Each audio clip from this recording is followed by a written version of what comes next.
தீபாவளியில் தீபங்கள் ஏற்றித்தான் பாருங்களேன். அதில் உள்ள குபேர ரகசியம் பெரிதானது.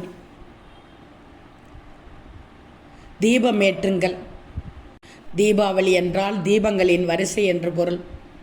இந்த நாளில் மக்கள் வீடுதோறும் தீபங்கள் ஏற்றி இருளை அகற்றி நன்மையை வரவேற்கும் தினமாக கொண்டாடுங்கள். தீபம் ஏற்றும் முக்கியத்துவம் என்ன தெரியுமா? தீபம் என்பது அறிவு, நன்மை, அமைதி, செழிப்பு ஆகியவற்றின் அடையாளம்தான்.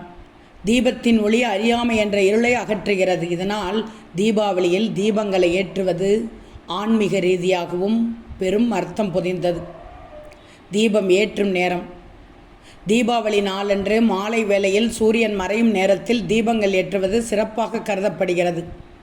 சில இடங்களில் மகாலட்சுமி பூஜை நேரம் காலை 6 மணி முதல் 8 மணி வரை மிகவும் முக்கியமானது. இந்த நேரத்தில் தீபங்களை ஏற்றுவது செல்வ தெய்வமான மகாலட்சுமி தேவியை வீட்டிற்குள் வரவேற்கும் சின்னம்.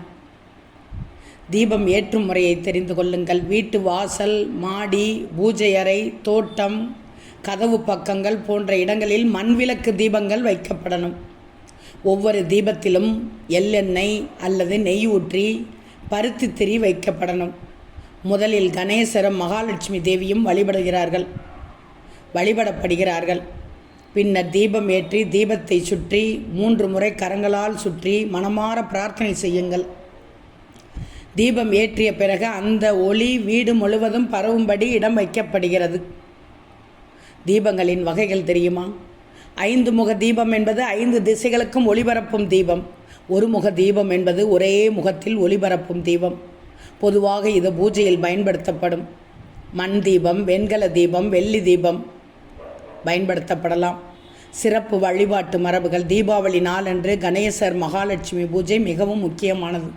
சிலர் குபேர பூஜையும் செய்து செல்வ வளம் வேண்டுகிறார்கள். வீடு முழுவதும் தீபங்கள் ஏற்றி வானவில் போன்ற ஒளியால் அலங்கரிக்கிறார்கள். தீபம் ஏற்றிய பிறகு தீபாராதனை பாடல்கள் அல்லது ஸ்லோகங்கள் சொல்வது வழக்கம். தீபாவளி அன்று தீபங்களை ஏற்றி வழிபடுவது வெறும் பழக்க வழக்கம் அல்ல. அது மனதில் உள்ள இருளை அகற்றி நன்மையின் ஒளியை பரப்பும் ஆன்மீக செயல். ஒவ்வொரு தீபமும் உங்கள் வாழ்க்கையில் அறிவின் வெளிச்சம் பரவ வேண்டும் என்ற நம்பிக்கையை குறிக்கிறது. எனவே தீபாவளியில் ஒவ்வொரு வீடும் ஒளி நிரம்பும் சின்னமாக மாறுகிறது.